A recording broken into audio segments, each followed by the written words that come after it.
araw sa inyo mga kasulid. Dahil mura ang baboy ngayon, gawa tayong diskarte. Isang sakong love page, isang sakong darak. Dahil mura ang baboy ngayon, diskarte tayo.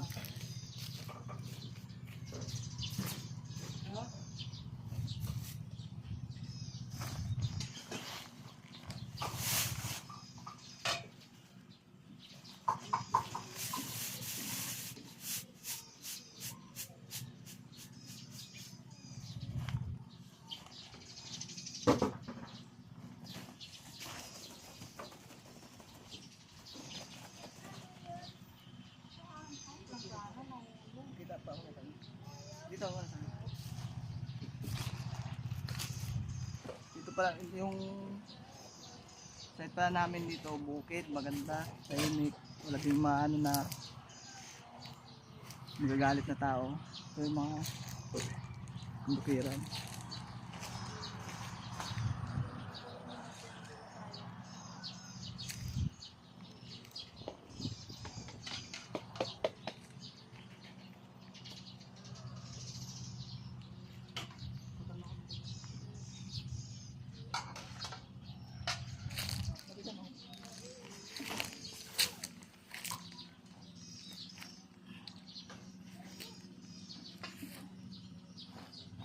Gawin natin para siminto. Ito, technique para makatipid lang kasi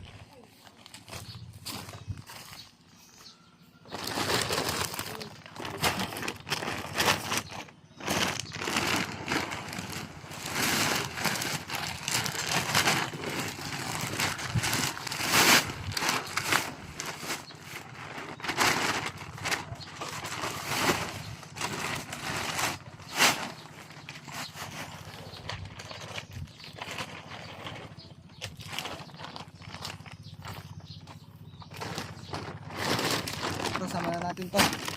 Meron pang konti.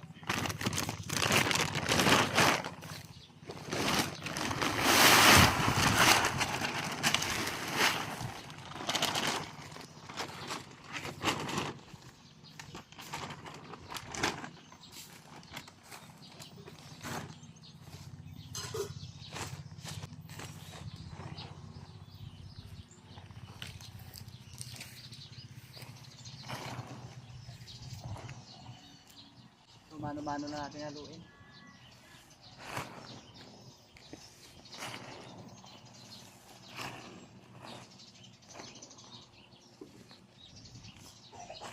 Dapat pala ang gagamitin yung darak, puno, yung mapinong-pino.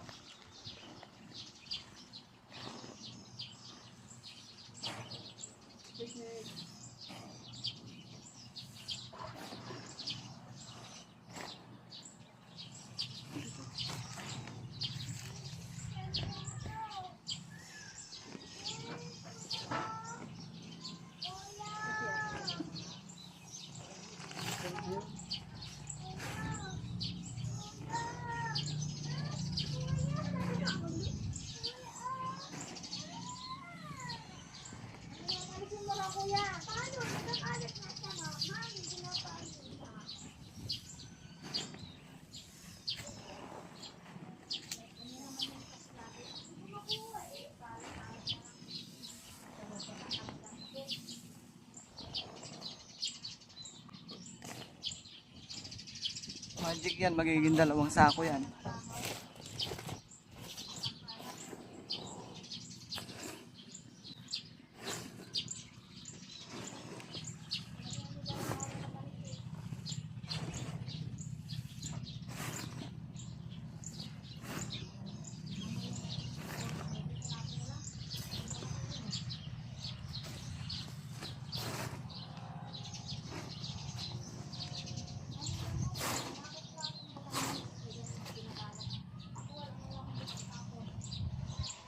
Ganito kapino yung darak nyo para hindi magsama yun siya ng baboy. Dito sa amin mura ngayon, kaya susubukan kong sakto 3 months na rin sila, kailangan nyo palang gawin to. Magano muna kayo, magpurga, gamit yung mga gamot nyo pang purga at mag vitamins. 3 months isang gawin natin 4.5 bago i-dispose. Tapos pakita mo muna sila doon, boy. 3 months natin bago. Tapos salita.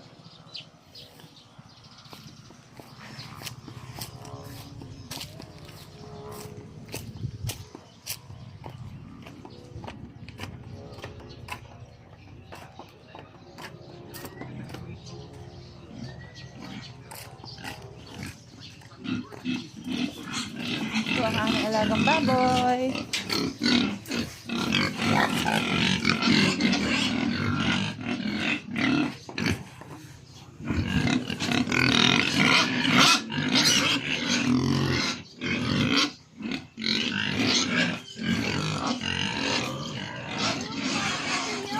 Baboy.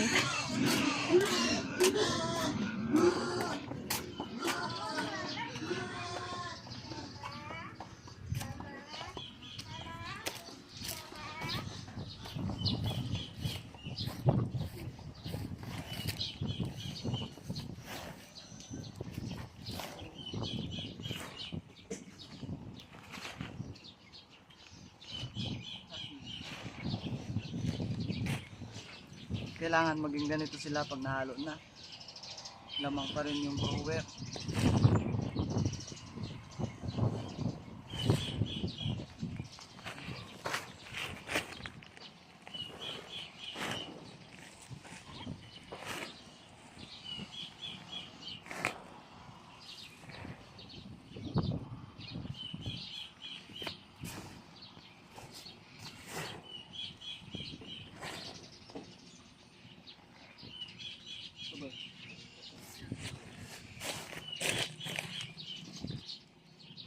Yan.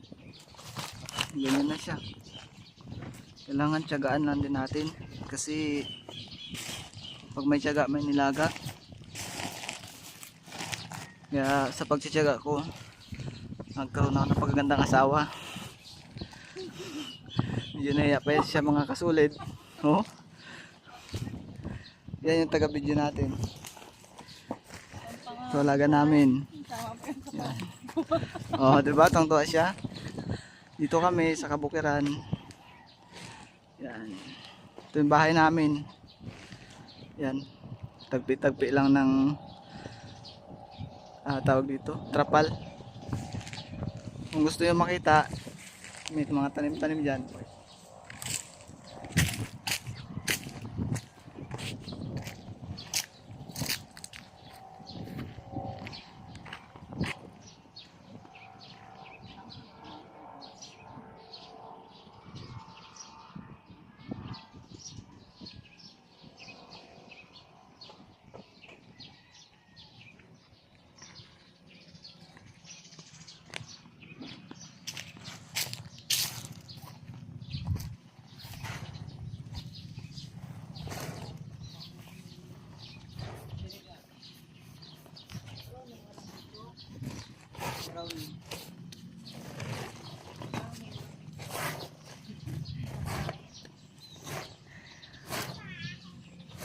Hello.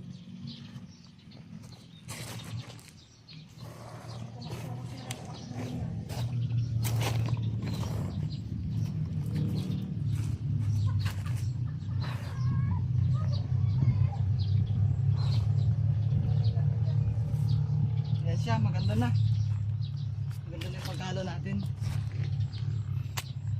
Kailangan ganito yung pagkahalo nyo para pagkain nyo diretso na, hindi na yung maghalo pa kayo bago magpakain, di gawal pa sa oras. Ayan, 1:1 tayo ngayon kasi malalaki na rin sila. Isang sakong grower, isang sakong darak, pero ang gagamitin yung darak kuno. Pero kung di naman kayo nagtitipid, na mabenta nyo kaagad ng 3.5 o 3 months. Target ko kasi dyan mga 4.5 kasi nagalo tayo ng darak. Pero titignan pa rin natin kasi meron tayo iba-iba yung laki nila eh. Meron tayong 3 malaki, merong 2 maliit, bali may iwan siguro yung 2 maliit na yun. Kaya tiyaga lang dito. Pagod din, kakauwi ko pa lang galing trabaho ulit.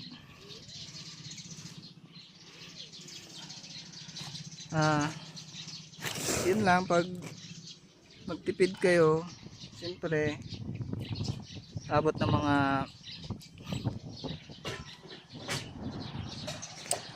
kung abot niyo 4.5 months siguro abot din ng mga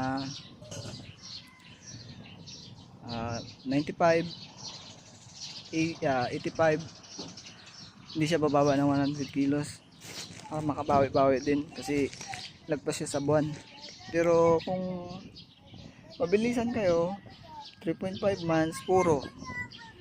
Kasi sa kalagayan namin ngayon dito, mura ang baboy, kaya napag-isipan ko na maghalo muna ng darak sa grower.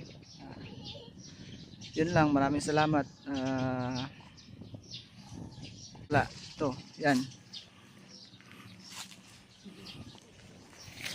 Ganda dito sa amin, kabukiran, tahimik. Nag-aararo pa pala doon, no?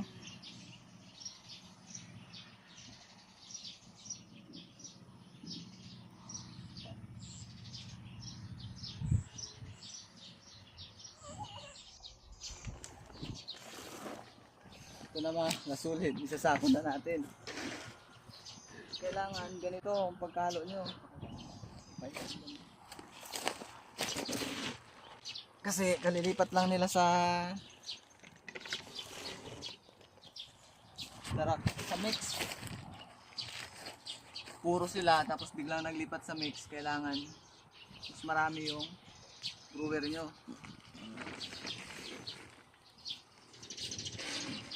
Kaya papakita ko sa inyo kung bilang sabi.